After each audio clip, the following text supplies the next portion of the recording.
Flying dinosaurs? What an adventure! Living pterosaurs? Worldwide ropens. What a shocking true story. Why is the ropen seen almost everywhere? We begin in 1944 with a ropen sighting in the Southwest Pacific. It was huge. And wing flaps were maybe about 1 or 2 seconds in frequency. This American soldier and his army buddy saw a huge pterodactyl in the jungle. That ropen was about the size of a small airplane. Now for sightings in the United States. John Markin was driving north in southern Texas when he saw, in June of 2016, an enormous flying creature. Quote, "Tried to convince myself that I didn't just see what I just saw. Wingspan between 15 to 25 feet across. There were no feathers," unquote.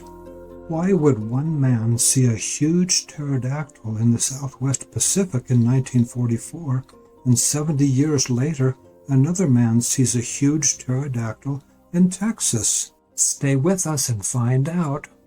Yeah, it was July of 2018. I just got done going to Walmart and I was shopping. I went to turn onto a highway, and as soon as I took a right and started going down the road, I looked up and I saw a large flying creature. Its wings were not flapping like a bird's would, it was rolling. As it was doing that, I decided to keep an eye on it, and I was so curious as to what it was. So I was going the same direction it was, and I saw it start to dive and landed at the end of the tree line. And then when it went to dive down by the tree line, I noticed that there was a long tail with a bulb at the end of it, and I kept double checking to make sure, and I'm like, that has to be a tail. Sighting number 4 was in Shelbyville, Kentucky, in the spring of 2020. Candace Warman was a passenger in a car.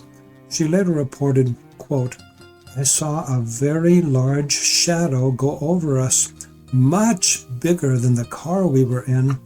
When I looked out my window, what I saw was no plane. It had a tail with a diamond shape at the end.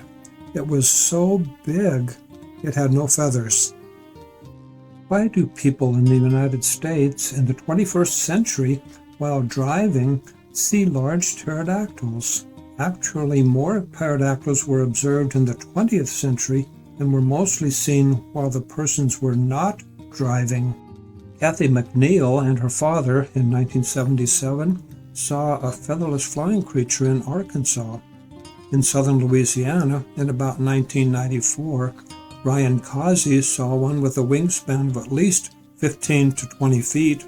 This lady saw one in central Arkansas in 2012. It had no feathers. These two brothers saw a glowing flying creature in about 2001. Its wingspan was 15 to 20 feet. Cynthia Lee had a sighting in 2017 in Raleigh, North Carolina, where countless other eyewitnesses have seen ropens. A policeman had a sighting of one in upstate New York.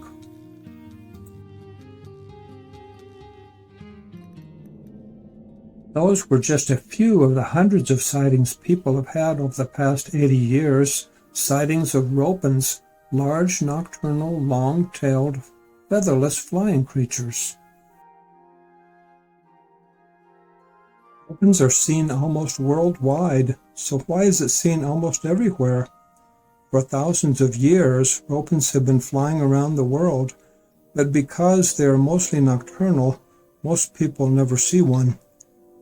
Keep watching this channel. Protect animal life.